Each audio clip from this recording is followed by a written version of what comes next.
You think you're winning. You've played the game by every rule they gave you.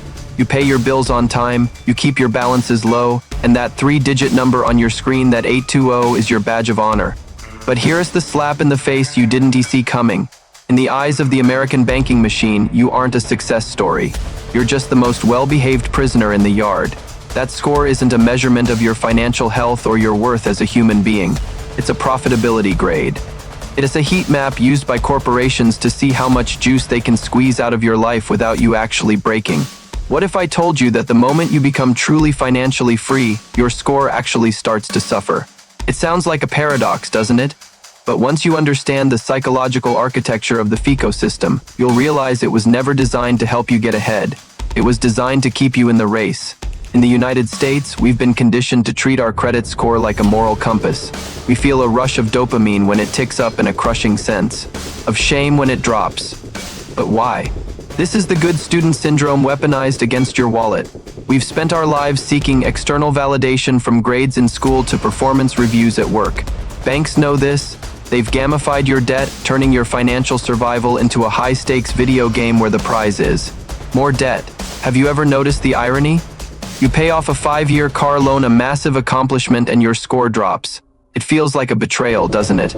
It's because you stopped being a predictable source of interest revenue. The algorithm doesn't reward freedom. It rewards activity. If this hits home and you felt that sting of a nonsensical score drop, smash that like button to show you're ready to see through the smoke and mirrors. Let's dive deeper into the Revolver vs. transactor psychology. Banks have names for us. If you pay your balance in full every month, they call you a deadbeat. Seriously, you're not making them money, so you're a ghost in their system. They prefer the revolvers, the people living on the edge, carrying balances, paying just enough to keep the engine humming but never enough to escape. This creates a subtle, persistent anxiety. We're terrified of losing that excellent rating, so we stay tethered to the system. We take out credit cards we don't need just to keep our utilization low. Think about that. We are performing a complex mental dance every single day just to please a computer program that doesn't care if we have a savings account. I've seen families stay in high-interest debt cycles just because they were afraid closing an old account would hurt their score before buying a house. It's a mental cage, where the bars are made of your own fear. But here's the twist that changes everything. The system thrives on your desire to belong. In America, your credit score has become a proxy for your character. It affects your insurance rates, your ability to rent an apartment, and sometimes even your job prospects. It's a social credit system disguised as a financial one. If you need more insights into how to break these invisible chains and rewire your money mindset, subscribe now and join the thousands of us who are choosing to outsmart the traps. We are living in a mental casino. The house always wins because they control the metrics of success.